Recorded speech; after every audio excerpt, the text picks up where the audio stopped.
무비자 입국, 군복행진, 성매매, 인신매매 이후까지 최근 국내 체류 중인 제한 중국인에 대한 인식이 극에 치닫고 있습니다. 좋든 나쁘든 그만큼 중국인들의 영향력이 커져가고 있다는 건 부정할 수 없겠고요. 실제로 통계청의 등록 외국인 현황 자료를 보자면요. 2025년 3월 서울시 등록 외국인 현황에 한국계 중국인 조선족이 약 6만 8천, 그냥 중국인도 약 6만 8천으로 조합 13만 7천 명 수준인데요. 서울에 등록되어 있는 나머지 56개국 외국인을 합친 수치가 13만 8천 명 수준일 정도로 국내 외국인 중 중국인과 조선족의 비율이 압도적으로 높습니다. 하지만 숫자만으로는 체감이 어렵죠. 당장 서울시 인구 수는 930만 명이 넘으니까 단순 계산으로는 고작 68대 1 비율로 중국인이라는 거니까요. 이렇게만 보면 굉장히 적어 보이죠. 그렇다면 이들이 한 군데에 한 번에 모여 있다면 어떨까요? 서울 내 중국인 동포의 숫자는 종로구의 인구수와 같고요. 심지어 중구보다는 더 많거든요. 실제로 국내 몇몇 지역에는 유독 중국인이 많이 모였습니다. 영화, 황해, 정년경찰, 범죄도시 등의 배경지가 되기도 했죠.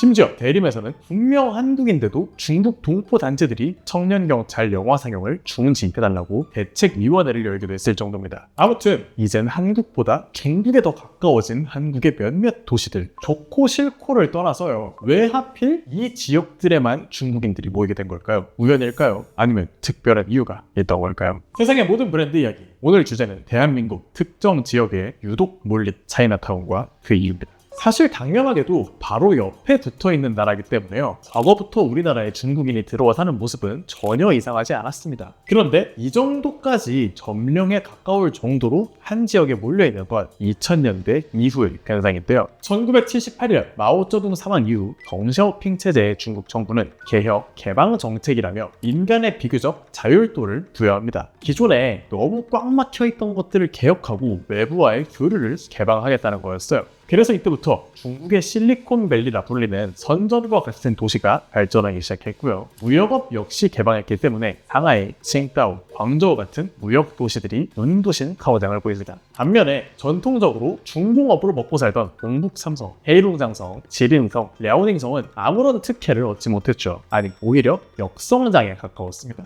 그래서 이쪽 지방에 살던 사람들이 해외 이주를 도모하게 되는데요. 90년대까지만 해도 한국은 이들에게 친절하지 않았습니다. 제도가 없었거든요. 불법 체류자가 되는 경우가 빈번했단 말이에요. 그렇게 상당수가 7호선 남구로역 근처 인력시장을 찾아가서 불체자 신분으로 구로공단에서 일하게 됐고, 그렇게 1세대라 불리는 이 사람들은 벌집촌이라고 불리는 구로구 가리봉동에 몰리게 됐습니다. 그리고 2000년대에 들어서 2004년에 재외동포법이 개정되고요. 2007년에는 방문 취업 제도가 시행되면서 주거 환경 개선의 목소리가 커지게 됩니다. 또 이때 마침 가리봉동이 균형 발전 촉진 진구가 되면서 동네를 떠나야 되는 사람들이 많아졌죠. 동시에 방문 취업이 되니 이주민들은 점점 많아졌는데 기존의 중심지였던 가리봉동에서 쫓겨나는 신세가 됐으니 새로운 보금처를 찾아야 했습니다. 그래서 이들이 옮겨가게 된 곳이 바로 대림인데요. 이유가 있습니다. 첫째, 기존 남구로 인력시장에서 멀지도 않았고요. 둘째, 대림동 특유의 부동산 구조 때문이었어요. 결론부터 말하자면 대림의 차이나타운은 대림 2동입니다. 당장 거리비로만 봐도 아시겠지만 대림 1동과 3동에 비해 2동은 아파트 찾기가 어렵습니다. 이건 8, 90년대 유행한 건축 양식 때문인데요. 응답하라 1988 떠올려보시면 이해가 쉬울 것 같습니다. 주인집인 정환이네가 윗집, 새 들어온 덕선이네가 아랫집에 살죠. 이 대림동 대부분의 주택이 이런 형태입니다. 집주인들이 주거용 투자를 하고 있는 건데요. 집주인 입장에선 노후가 보장된 투자처, 중국인 세입자 입장에선 일자리 가깝고 저렴한 주거지가 됐으니 이 상호간 이해관계가 맞아 떨어지는 구도가 지금까지 지속되어 온 겁니다. 그리고 당연히 이렇게 이주민들끼리 모이게 되니까 상권이 형성됩니다. 아마 본 적 있으실 텐데 중국인, 조선족 분들이 모여 살게 되는 동네에 하나씩 4층 생기는 매장들이 있거든요. 한자로 간판 쓰여진 중국 식품이나 이 환전소 같은 곳들이요. 대림동도 이런 상권이 들어서기 시작했습니다. 결국 주류를 이루게 된 건 식당이었어요.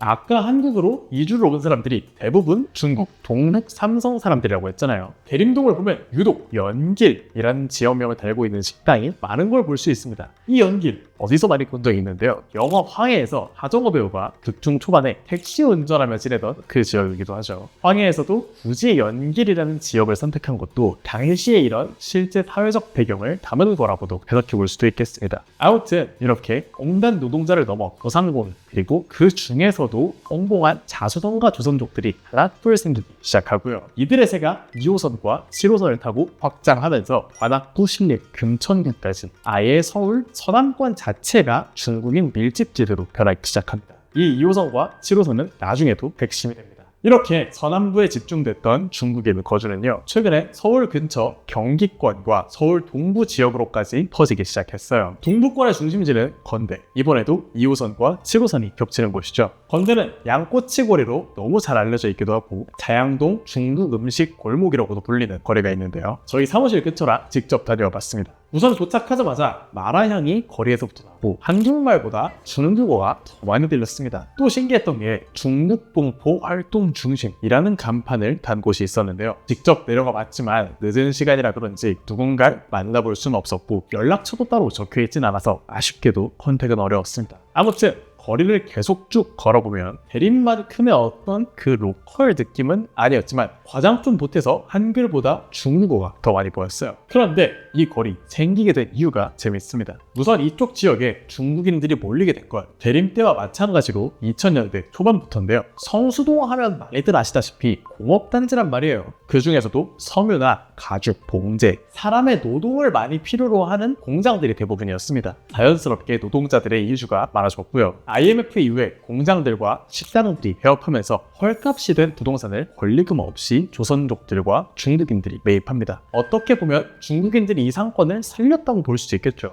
그러면서 가장 먼저 생겼다고 알려진 게 송화양꼬치고요. 꾸준히 성장하다가 2011년에는 조선족과 중국인이 운영하는 상점이 60여 개에 달했고, 이들이 조선족 상인위원회를 구성해서 광진구청에 직접 찾아가 동일호 18기를 중국 음식 문화 거리로 지정해줄 걸 요청했다고 합니다. 그리고 그게 승인돼서 지금의 건대 양꼬치 거리가 있는 거죠. 그래서 보면요, 지금의 거리를 얘기한 이유, 성수 공장 단지와 건대 거리를 잇는 동네 자양 4동의 경우에는 중국인 비율이 타 동이나 지역에 비해 압도적입니다. 실제로 행안부의 2023년 외국인 주민 현황을 보면 광진구의 외국인 주민은 인구 대비 7.1%, 중국 국적 비율은 가장 큰 수준이죠. 심지어 2019년에 외국인 소통 강화라는 명목하에 광진구에서 주민센터에 중국인을 공무원으로 근무시키는 지경까지 이르렀습니다. 그런데 이런 서울의 차이나타운들을 다 제치고도요, 사실 국내에서 유일하게 공식 차이나타운이라는 타이틀을 갖고 있는 곳이 따로 있습니다. 바로 인천이죠. 인천 1호선 종점, 인천역 1번 출구 딱 나가면 바로 정면으로 보입니다. 커다란 중국식 문, 회로라고 불리는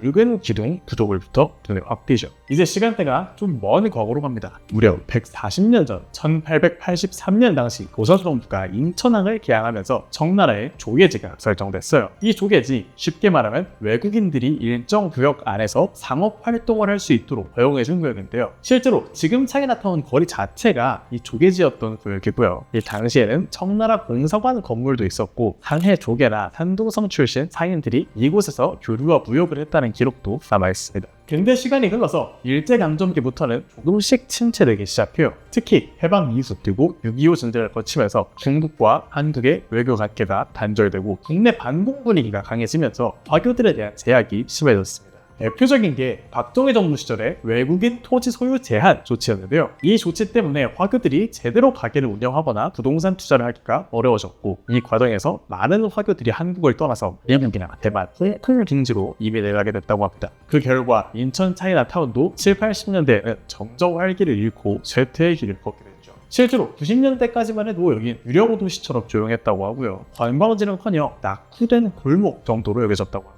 그런데 1992년 한중 수교가 체결되면서 분위기가 완전히 달라졌습니다. 중국과 한국이 다시 교류를 시작하자 이곳 화교 출신 후손들과 일부 상인들이 다시 돌아왔다고 하고요. 인천시도 이 동네를 관광지로 만들어보자는 계획을 시작합니다. 2000년대 초반부터 본격적으로 차이나타운 거리 조성 사업이 시작돼요. 그리고 지금처럼 거리마다 붉은색 건물, 중화권 상점, 중국풍 벽화와 조형물, 공자상 같은 테마 요소들을 하나씩 도입하게 된 거죠. 뭐 지금은 그저 관광용 컨셉만 남은 동네처럼 느껴지긴 하지만요, 여전히 일부 화교분들과 그 자녀 세대들이 인천 차이나타운의 상권을 운영하고 있고요. 중국에서 넘어오는 관광객들이 많이 찾는 곳이기도 하다 보니 명절이 되면 수많은 중국계 손님들이 몰립니다. 다만 최근 몇 년간은요, 코로나와 한한령, 중국 내 경기 침체 등 복합적인 이유로 예전보다 활기가 줄었다는 평가도 있어요. 또 관광객 중심 상권이다 보니까 실제 주민들의 거주 공간보다는 테마파크화된 느낌이 강하긴 하죠. 그럼에도 불구하고 여긴 공식 차이나타운이라는 역사적 타이틀이 있고요. 이 단순한 관광지가 아니라 대한민국 내 화교의 역사와 흔적을 간직한 살아있는 공간이라고 볼 수도 있겠습니다. 그리고 대림이나 건대 같은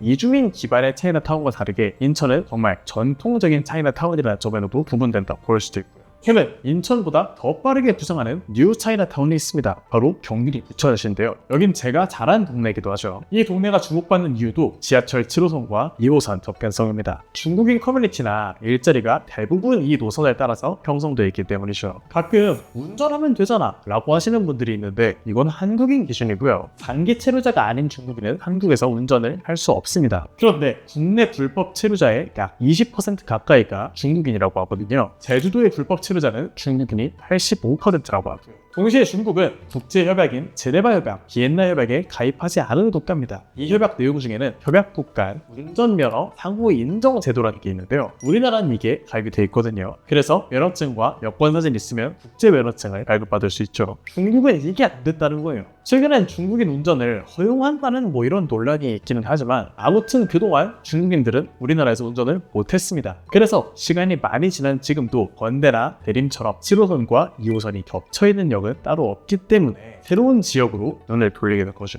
물론 차량을 구매하는데 비용적 문제도 있겠고 무엇보다 중요한 건 해당 지역의 부동산 가격이겠지만요. 그러다 보니 노선 선택이 곧 정착지 선택이 됩니다. 건대, 대림처럼 7호선, 2호선이 겹치는 핵심 구간은 이미 포화되고 그래서 새롭게 눈을 돌린 곳이 부천 소사입니다. 여기는 서울과 거의 붙어 있으면서도 서울이 아니란 이유로 부동산 가격이 상대적으로 저렴합니다. 또 재개발되지 않은 구역이 많아서 다세대, 연립, 빌라 중심의 주거지가 넓게 형성되어 있는 것도 특징이죠. 초기 정착 비용이 낮고 서울 접근성은 매우 높고 7호선, 1호선, 2호선과의 연결성도 뛰어나기 때문에 결론적으로 중국인 커뮤니티가 확장되기 좋은 최적 조건을 갖추게 되는 거죠. 또 우리나라에서 부동산 가격이 선정되는 중요 요소들이 있는데요. 1. 고소득 직장 위치, 2. 강남 접근성, 3. 학군입니다. 1번과 2번이 어느 정도 겹친다고 볼 수도 있겠고요. 그런데 이 기준들을 그대로 중국인 커뮤니티에 적용하면 설명이 잘 안 됩니다. 한국 사람들은 고소득 직장 위치, 강남 접근성, 학군을 중심으로 집값을 판단하지만 중국인 커뮤니티의 선택 기준은 완전 다릅니다. 한마디로 그들의 강남은 대림이고 그들의 분당은 건대에 가깝습니다. 그러니까 우리가 생각하는 중심지가 아니라 중국인 조선족들만의 또 다른 기준이겠다 할까요? 그리고 부천시 공공 데이터의 등록 외국인 현황을 보자면 유독 외국인 많은 동이 있습니다. 신국, 예동, 신곡본동, 소사본동. 이 동네들을 보면요, 지도에서부터 보이는 빽빽한 주거단지, 아파트는 아닌 것 같죠? 좀 더 자세히 보겠습니다. 자양사동이나 대림에서 많이 보이던 구축 주택과 연립 같은 건물들이 대다수죠. 실제로 근 15년간 중국인들이 부천 소사와 원미구에서 1만 건에 달하는 부동산을 거들였는데요. 그래서 보면 이런 한자로 이루어진 상점들이 점점 늘어나고 있는 이 차이나타운 초기의 모습을 보이고 있습니다. 이젠 집주인이 중국인이 되고 있는 경우도 거다이고요. 넥스트 차이나타운이 될 가능성이 매우 높아 보이는 지역이죠.